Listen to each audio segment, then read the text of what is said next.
हे what's up guys, welcome back once again. एक ऐसा झरना जिसके पानी को अगर कोई अपनी हलक से नीचे उतारे तो मौत उसे कोसों मील दूर ही रहती है, क्योंकि वो शख्स अमर हो चुका होता है। लेकिन क्या कोई उस वाटरफॉल को कभी ढूंढ सकेगा? कहानी की शुरुआत होती है ल्यूक नाम का आर्कोलॉजिस्ट जो कि एक कीमती पेंटिंग को चुरा कर भाग रहा है, लेकिन अब उसके पीछे उस पेंटिंग को पाने के लिए दूसरे कुछ लोग भी लग चुके हैं। इस बीच उसके पास किसी कासिम नाम के आदमी का बार बार कॉल आ रहा था, लेकिन वो हर बार ही उसे काट देता और फिर जैसे तैसे करके उनसे पीछे छुड़वा कर ट्रेन में बैठ गया और एक गहरी सी नींद में खो गया। इस दौरान उसे एक सपना आया कि वो एक रहस्यमयी जगह पर है जहां उसने एक कीमती मास्क को चुराया है। इतनी में उसकी आंख खुली तो सामने देखा कि एज़मी नाम की लड़की बैठी है, जिसका काम है उस बेशकीमती पेंटिंग को हथियाना जिसे हासिल कर पाना हर अरबपति का सपना होता है। और इसी सिलसिले में आज वो उसे मिलने आई है, क्योंकि उसे पता है कि उसके पास उसके मतलब की चीजें हैं। लेकिन ल्यूक इतनी आसानी से अपनी मेहनत उसे दान में नहीं दे सकता और एज़मी भी इतनी आसानी से उसे जाने तो नहीं देगी। पूरी ट्रेन में उसके आदमी भरे हुए हैं जो ल्यूक को बड़ी बेरहमी से मारते हैं, लेकिन फिर भी वो किसी तरह से उन्हें चकमा देकर भाग निकला और बाहर आकर अपने दोस्तों को मदद के लिए बुला लिया। अब सीन शिफ्ट होकर पहुंचता है लंदन में मौजूद शार्लेट पर, जो कि अपने एक्स हस्बैंड से अपने बेटी की कस्टडी के लिए लड़ाई कर रही है, जिससे कि उसे हर दिन अपने काम को छोड़कर इस बहस का हिस्सा बनना पड़ता है। अब जब वो ब्रिटिश म्यूजियम में गई तो अपने अधूरे काम को पूरा करने के लिए, तो वहां पर उसका भाई ल्यूक पहुंचता है, जिसे देखकर वो हैरान थी कि इतनी दिन से वो कहां पर था। तो उसे कहता है कि असल में वो चाहता है कि वो फिर से बचपन की तरह उसके साथ एडवेंचर पर चले। लेकिन शार्लेट का कहना था कि अब वो माँ बन चुकी है और अपनी इस म्यूजियम वाली जॉब से बेहद खुश है। इन्हीं बातों के बीच ल्यूक कब वहां से कीमती पेंटिंग को चुरा लेता है शार्लेट को पता ही नहीं चलता। वो तो अलार्म बज गया, जिससे अब शार्लेट उसके पीछे भागती है और बाहर आकर उसे पेंटिंग लौटाने को कहती है। लेकिन ल्यूक कहता है पहले उसे उसके साथ बैठना होगा, इसीलिए अब उसे मजबूरन उसकी इस विंटेज कार में बैठना पड़ जाता है, जिसे उसने एक करोड़पति के घर से चुराई थी। मतलब कोई भी चीज़ इसकी खुद की नहीं है। खैर, अब तेज़ और ख़तरनाक मोड़ के साथ वो कार को भगाना शुरू करता है और इनके पीछे शहर की पूरी पुलिस लग चुकी है। पलक झपकते ही वो एक ट्रक के पीछे से उसके अंदर घुस जाता है, जिसे उसे कुछ पुराने दोस्त मर्फी और डेप चला रहे थे। पर उन्हें देखते ही शार्लेट उन्हें पहचान लेती है, क्योंकि वो उसके डैड के पुराने साथी थे और उन्हीं के साथ उनकी कंपनी में काम किया करते थे। इस बीच मर्फी ल्यूक को बताता है कि ये वो तस्वीर नहीं है जिसकी हमें तलाश थी, तुम गलत चीज को ले आए। अब ये सुन ल्यूक मायूस हो जाता है और फिर वो अपनी बहन से कहता है कि कोई बात नहीं, तुम अब इसे साथ ले जा सकती है। और इतना कहकर वो उसे एक स्प्रे मारता है, जिससे वो सो जाती है। फिर जब उसकी आंख खुलती है तो वो एक पार्क में बैठी थी, जहाँ वो सीधा म्यूजियम गई, जहाँ मौजूद इंस्पेक्टर जमाल ने उसे देखकर कहा, लगता है कि तुम अपने भाई के साथ इस चोरी में शामिल हो। लेकिन इससे पहले कि वो उसे कुछ कर पाता ही नहीं, पता चलता है कि किसी ने उस चुराई हुई पेंटिंग को अपनी पुरानी जगह पर लगा दिया है। लेकिन इन सब के चलते शार्लेट अपनी जॉब खो देती है और ऊपर से अब वो पुलिस की नज़रों में भी आ चुकी है, जिसका मतलब ये है कि अब उसे बेटी की कस्टडी को मिलना और मुश्किल हो जाएगा। ऊपर से उसकी जॉब भी चली गई है। अब वो भागते हुए ल्यूक के खुफिया अड्डे पर पहुंची, जहां पर दुनिया के हर कोने से चुराई हुई अरबों की चीजें रखी हुई है। लेकिन आज उसे किसी और चीज की तलाश है, जिसका जिक्र सिर्फ आज नहीं बल्कि इंसानी वजूद से पहले से होते हुए आ रहा है, और इसे कहा जाता है फाउंटेन ऑफ यूथ, यानी कि जवानी का झरना, जिसे पीने पर इंसान सिर्फ अमर नहीं होता बल्कि इतना अमीर हो जाता है कि वो दुनिया को 4000 बार खाना खिला पाएगा। लेकिन ये सब ल्यूक अकेले नहीं कर सकता, बल्कि उसका साथ दे रहे हैं ओवन नाम का एक बिलियनर, जिसे असल में कैंसर है, और वो चाहता है कि ल्यूक उसके लिए उस फाउंटेन को खोज कर लाए, जिसके बदले में वो उसे मुंह मांगी रकम देने को तैयार है। जब शार्लेट ने यह सारा किस्सा सुना तो उसे सिर्फ एक कल्पना लगी और इंसानों द्वारा बनाई गई कहानी। लेकिन ल्यूक का कहना था कि कहानियां तभी बनती है जब उसमें से लाख सच होते हैं। इस झरने का जिक्र हर धर्म की किताबों और हर बुक में है जो ईश्वर से जुड़ी है, पर ईश्वर ने इसकी मौजूदगी वाली जगह को सबसे छुपा कर रखा है। सिर्फ एक परिवार है जिसकी पीढ़ी दर पीढ़ी उस रास्ते की रक्षा कर रही है, जिसे कि रास्ते का रक्षक कहा जाता है। और मुझे कहीं ना कहीं लगता है कि एज़मी उन्हीं परिवार का हिस्सा है, क्योंकि उसे कुछ तो मालूम है जो किसी को नहीं पता है। लेकिन सन 1600 में हुक्मरानों का कब्जा था, तो दुनिया के 6 मशहूर कलाकारों ने उस जगह के रास्ते की न जाने कैसे, लेकिन उन्हें जानकारी मिल गई। उन्होंने उस लोकेशन को 6 पेंटिंग में छुपा दिया, जिसे अभी तक ल्यूक चुरा रहा था, जिसमें हर एक पेंटिंग में लैटिन में कुछ लिखा था, पर वो क्या था इन्हें अभी तक समझ में नहीं आया।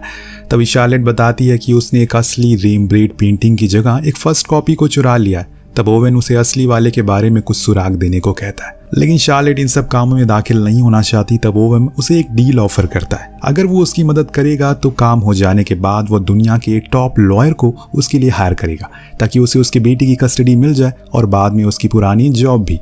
काफी देर सोचने के बाद शार्लेट उन्हें एक सुराग देती है कि वेंडरबिल्ट परिवार के बारे में और ज्यादा जानकारी इकट्ठा करो, वो ही तुम्हारी खजाने की चाबी है। के बाद शाम में ल्यूक कैफे में बैठकर वेंडरबिल्ट के बारे में पढ़ रहा होता है कि तभी उसे वहां पे एस्मी मिलती है, जिसने उसे धमकाया कि इस खोज से पीछे हट जाओ वरना मैं तुम्हारी पूरी टीम को खत्म कर दूंगी। लेकिन ल्यूक के ऊपर इस धमकी का कोई असर नहीं पड़ा। अब इसके बाद वो अपने भांजे के कॉन्सर्ट में गया जहां पर शार्लेट भी मौजूद थी, जिसे उन्हें बताया कि वो उसे असली पेंटिंग का पता चल चुका है, उसे आखिरी बार कहां पर देखा गया था। बातों ही बातों में वो उसे भी मना लेता है अपने साथ चलने के लिए और फिर हम पूरी टीम को आयरलैंड में देखते हैं। दरअसल उस पेंटिंग को आखिरी बार एक शिप में देखा गया था जो कि डूब चुका है और अभी महासागर के नीचे है, पर इन्हें वो पेंटिंग किसी भी हाल में चाहिए और इसीलिए ये लोग क्या करते हैं कि सबसे पहले तो एक ड्रोन को नीचे भेजते हैं जिसने उस डूबे हुए शिप को फर्स्ट क्लास वाले हिस्से को काट दिया और फिर उसके पास एक स्विमर बैलून लगा दिया जिसकी मदद से वो अपने आप ही पानी के ऊपर आ जाता है। यानी कि अब इनका काम और भी आसान हो चुका है। तुरंत ही ल्यूक और शार्लेट उसके अंदर गए और एक एक चीजों को खंगालना शुरू कर देते हैं। इस दौरान उन्हें एक लॉकर भी मिलता है जिसके अंदर कुछ कीमती ज्वेलरी थी जिन्हें ल्यूक चुराना चाहता है, पर शार्लेट उसे ऐसा करने से मना करती है। वो कोई लुटेरे नहीं है, तो इसीलिए हम वही ढूंढेंगे जिसके लिए हम यहाँ पर आए। वहीं दूसरी शिप में मौजूद टीममेट्स को रडार में किसी के आने की खबर लगती है। दरअसल ये कोई और नहीं बल्कि एस्मी और उसके लोग थे, जिन्हें पता चल चुका है कि ल्यूक और उसके लोगों को आखिर बची हुई पेंटिंग के बारे में पता चल चुका है। लेकिन हर बारी एस्मी हर जगह क्यों आ जाती है? क्या सच में जो ल्यूक ने कहा वो सच था? खैर अब इधर ये दोनों भाई बहन तो जैसे तैसे करके वो पेंटिंग फाइनली मिल ही जाती है, जिसे वो काफी खुश थे। लेकिन इससे पहले कि वो वहां से निकल पाते, जो स्विम बैलून लगाए हुए थे वो धीरे धीरे करके खराब होते जा रहे। यानी कि अब इसका मतलब ये है कि अब शिप का वो हिस्सा ज्यादा देर ऊपर नहीं रह पाएगा, जिसका असर हम देख भी सकते हैं कि कैसे पानी अब तेजी से भरता जा रहा है। इसीलिए ये दोनों फौरन ऊपर आते हैं कि तभी उनके सामने आ गए एस्मी और इसके लोग जो पूरी तरह से हथियारों से लैस थे। इन्हें लड़ना तो पड़ेगा वरना इनके हाथ से वो पेंटिंग चली जाएगी और इसीलिए ल्यूक पूरी जान से उनसे लड़ना शुरू करता है। पर अब अंधाधुंध गोलियां चल रही थी जिसमें से कुछ तो उन बैलून्स में लग जाती है तो कुछ ऊपर उड़ रहे हेलीकॉप्टर में। जैसे ही वो तो वहां से चला जाता है, पर अब शिप तेजी से नीचे जा रहा था, इसीलिए अब इन्हें जल्दी से बाहर निकलना होगा। पर ये क्या, वो पेंटिंग वाला बैग तो पानी में कहीं गिर गया। अब एस्मी ने शार्लेट को भी अपने कब्जे में कर लिया, इसीलिए दोनों तरफ से ल्यूक फंस चुका है और इतने में शिप और तेजी से पानी में समाने लगता है, जिसके कारण एक तेज झटका आता और एस्मी बालकनी से नीचे गिर गई। जिसके बाद ये दोनों फौरन स्विम करके बाहर आ गए। फिर इनकी टीम ने इन्हें बचा लिया, लेकिन उस पेंटिंग का क्या हुआ ये हमें भी बताया नहीं जाता है। अब वापस आने पर शार्लेट के पास हिराल्ड यानी कि उसकी एक्स हस्बैंड का कॉल आता है, जो उसे बताता है कि वो उसे कुछ दिन के लिए जापान जा रहा है, इसीलिए वो उसके बेटे को रख सकती है। पर शार्लेट समझ जाती है कि ये सब ओवन का करा धरा, इसीलिए वो फिर से टीम में शामिल हो गई और अब इन्हें किसी भी तरह करके उन 6 वर्ड्स को जोड़ना है, जिसके काम में ये लग गए और इन्हें पता चला कि उन 6 अक्षरों को जोड़कर जो अक्षर बन रहा है वो है विक्ट। और ये वो एक गलत छपी हुई बाइबल है जिसे 1600 में लिखा गया था, जिसमें कुछ ऐसे तत्व थे जिन्हें जानबूझकर गलत लिखा गया। इनका मानना था कि उसी में वो फाउंटेन का जिक्र हो सकता है, क्योंकि सभी गलत छपी बाइबल को नष्ट कर दिया गया था, लेकिन एक अभी भी रखी हुई है किसी महफूज जगह पर।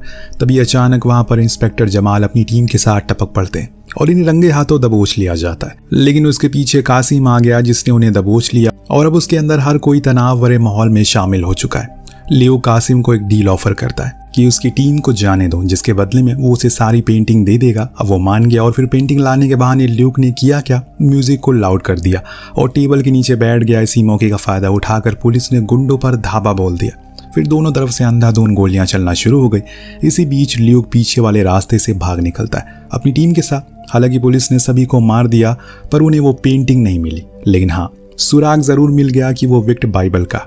दूसरे सीन में हम ल्यूक को एक रेगिस्तान के बीच में देख, जहां पर वो सोने के कलेश में पानी पी रहा है कि तभी उसके सामने खड़े शार्लेट और थॉमस तेजी से बूढ़े होने लगते हैं, जिन्हें देखकर वो कलश तोड़ देता है और बूम, तभी उसकी आंख खुल जाती है और हमें पता चला कि ये बस एक सपना था। दरअसल अब ये लोग ऑस्ट्रिया जा रहे हैं उस बाइबल की तलाश में और इस बारी उनके साथ थॉमस भी है। ऑस्ट्रिया नेशनल म्यूजियम में इन लोगों को आसानी से एंट्री मिल जाती है, क्योंकि वहां पर ओवम के अच्छे पैसे इन्वेस्ट किए थे, जो कि अभी थॉमस के साथ एक कैफे में बैठकर उसे अमीर बनने के तरीके बता रहा है। इधर इन तीनों को उस जगह पर जाने का मौका मिल जाता है जहां पर वो बाइबल रखी हुई थी, जिसे देखकर ये भी हैरान थे कि अभी तक इसे कैसे संभाल कर रखा गया है। उधर बाहर खड़ा इनका एक साथी देखता है कि म्यूजियम में एस्मी के लोग भी पहुंच चुके हैं। यार ये एस्मी हर जगह पहुंच जाती है, इसीलिए वो इस बारे में ल्यूक को जानकारी देता है और वहां वो स्टाफ मेंबर इन्हें बताती है। असल में एक और गलती की वजह से इस बाइबल को आज तक किसी ने ढूंढा नहीं। इस बीच बाहर ही ल्यूक को एस्मी से मुलाकात हो जाती है। फिर क्या था, दोनों में भयंकर भिड़ंत होती है लेकिन अंत में जीत ल्यूक की होती है। पर अब ये लोग बाहर ही नहीं निकल सकते, इसीलिए इन्हें अब प्लान बी अपनाना होगा, जिसके लिए वो उसी जगह पर छोटा धमाका करते हैं, जिससे होता ये है कि वहाँ एक रास्ता बन गया, जिसकी मदद से ये लोग बाहर मैनहोल के जरिए फरार हो गए उस बाइबल को लेकर। इस बीच ओवन पर भी कुछ लोग हमला करते हैं, लेकिन ओवन ने उन्हें जमकर सामना किया और थॉमस को कुछ भी होने नहीं दिया। इधर ये जमाल अपने लोगों के साथ म्यूजियम में पहुंचा और छानबीन करना शुरू कर दिया, और इधर होटल में ये लोग उस बाइबल के बॉर्डर पर लिखे 7 वर्ड को समझने की कोशिश करते हैं, लेकिन किसी को कुछ समझ नहीं आता असल में वो क्या है। इस बीच शार्लेट टीम छोड़ने की बात करती है, क्योंकि अब उसके बेटे पर भी खतरा मंडराने लगा है। इस दौरान थॉमस उन्हें बताता है कि ये 7 वर्ड असल में 7 संगीत के सुर हैं, जो कि एक पुराने गाने से मैच होते हैं, जिसमें 7 अजूबों का जिक्र किया गया है। ये लोग 7 अजूबों को मैप पर देखते हैं, फिर उस पेंटिंग से मिले रास्ते को उसे मैच करते हैं। सब कुछ सही था सिवाय गीजा के पिरामिड के, यानी कि जिस चीज की इन्हें तलाश है वो वहीं पर है। इसीलिए पूरी टीम मिस्र के लिए निकल पड़ती है। वहीं दूसरी ओर एज़मी को प्रोटेक्टर का लीडर एक खास किस्म की चाबी देता है, जिसे वो उस झरने को रोक सकती है। और इधर ये शार्लेट ने जब ओवेम की सिक्योरिटी के हाथों में इतने सारे बैग को देखा तो हैरान रह गई कि ये किस लिए है, लेकिन ओवेम उन्हें कुछ नहीं बताता। गाइड ने इन्हें अंदर तक ले गए, पर उस सीक्रेट चेंबर को खोलने की अथॉरिटी उसके पास भी नहीं थी। इसीलिए अब ओवेम के लोग उस बैग को खोलते हैं और उसमें से बाहर आती है डिगिंग मशीन, जिसे देखकर वो गाइड उन्हें ऐसा करने से मना करता है। यहाँ तक कि शार्लेट भी मना करती है, लेकिन अब ओवेम का बर्ताव अजीब होता जा रहा है। उधर जमाल पुलिस फोर्स को लेकर आ रहा है तो सिक्योरिटी वाले उस पर गोलियां बरसाना शुरू करते हैं। उधर से जवाबी कार्रवाई होती है। इस बीच हम एज़मी को भी देखते हैं, जो दूर खड़ी ये सब देख रही थी। टीम डिग करके नीचे पहुंची, जहां उनके सामने एक खास किस्म का स्ट्रक्चर था जिसे हिला पाना असंभव था। इसीलिए ये लोग उसे तोड़ने की कोशिश करने लगते हैं, लेकिन ल्यूक और शार्लेट ने उन्हें ऐसा करने से मना किया। तभी थॉमस वहां पर पुराने कुछ अजीब तरह के इंस्ट्रूमेंट को प्ले करने लग गया, जिससे एक ध्वनि निकली और फिर अपने आप ही वो स्ट्रक्चर खुल गया। इसमें ये लोग नीचे गए तो वहां तहखाना मौजूद था, जिसकी दीवारों पर कुछ प्राचीन किस्म की आकृतियां बनी थी। ऊपर अब घमासान युद्ध शुरू हो चुका है, क्योंकि मर्फी और डेप दोनों ही ओवेम की सिक्योरिटी वाले से लड़ते हैं, लेकिन इसमें डेप को गोली लग जाती है और इसमें जमाल आकर उन्हें बचाता है। फिर दोनों साथ में उस पिरामिड के अंदर गए, यानी कि अब वो मिल चुकी है। टीम अब तेजी से नीचे की ओर जा रही है, क्योंकि ल्यूक को इस जगह का रास्ता पता है। धीरे धीरे करके ये लोग अलग अलग किस्म की मिस्ट्री को पार करके आखिरकार एकदम तह तक पहुंच जाते हैं। पीछे से एज़मी भी पहुंच गई। बीच में इन्हें पानी की जगह मिल जाती है, जहां पर थोड़ा सा पानी इकट्ठा था। तब ओवेम ल्यूक से कहता है कि पहले वो पानी पिएगा, जो सुन शार्लेट समझ गई कि वो बीमार नहीं था, बल्कि बस उसे बेचकर खुद अमीर बनना चाहता है। इसीलिए वहां की दीवारों पर लिखी प्राचीन शब्दों को वर्णन करने लगती है, जैसे कि अगर कोई इसके काबिल नहीं है तो वो इसे नहीं पी पाएगा, वरना अमर की जगह वो श्रापित हो जाएगा। पर ओवेम लालच में पागल हो चुका है। उसने ल्यूक के हाथ पर गोली मारी और कहा कि जल्दी करो, वरना सभी को खत्म कर दूंगा। इसीलिए उसे जाना ही पड़ता है बीच में। और जैसे ही उसने उस पानी को अपने हाथ में उठाया, वहां एक झरने जैसी आकृति बन जाती है, और हम देखते हैं कि उसके हाथ में जो चोट लगी है वो बिल्कुल ठीक हो जाती है। और जब वो उस पानी को अपने करीब लाया तो उसने देखा कि थॉमस और शार्लेट बूढ़े होते जा रहे। दरअसल दोस्तों, इस पानी के पीछे एक राज है। अगर इसे पीकर कोई अमर होना चाहता है तो उसे अपने करीबी का सैक्रिफाइस करना होगा, बलिदान देना होगा। एक तरह से उनकी जिंदगी उसे मिल जाएगी, और ऐसे में उसका सबसे करीबी उसकी बहन और उसका बेटा है। वो नहीं चाहता कि वो दोनों उसके सामने मरे, इसीलिए उसने फौरन ही उसे नीचे गिरा दिया। लेकिन अब ओवेम को पता चल चुका है कि ये काम कैसा करता है, और इसीलिए उसने खुद उस पानी को पीने का निश्चय किया। लेकिन जैसे ही हम जानते हैं, ओवेम किसी से प्यार नहीं करता, वो सिर्फ खुद से प्यार करता है, इसीलिए उसकी खुद की जिंदगी खत्म होने लगती है। लेकिन एज़मी तभी एक चाबी को लगा देती है और धीरे धीरे करके सारे गेट बंद होने लगते हैं। इसीलिए सभी बाहर निकलते हैं, वरना हमेशा के लिए सभी बंद हो जाएंगे। इसी हड़बड़ी में ओवेम के सभी साथी गिर गए। हालांकि ल्यूक भी स्लिप हो गया, लेकिन आखिर समय पर एज़मी उसे बचा लेती है और सभी को बाहर ले आई। उसने ल्यूक की हिम्मत की तारीफ की और एक किस के साथ उसे अलविदा कह दिया। जमाल को भी समझ आ गया कि असली विलन तो ओवेम था, जिसका अंत हो चुका है, और दोनों भाई बहन अगले एडवेंचर की बातें करते हैं। अब थॉमस उन्हें एक आइडिया देता है, जिसके साथ ही इस कहानी का यहीं पर अंत हो जाता है। वेल, आपको कहानी कैसी लगी हमें कमेंट करके जरूर बताइएगा। मिलते हैं अगले वीडियो में। Thank you so much watching. Peace out.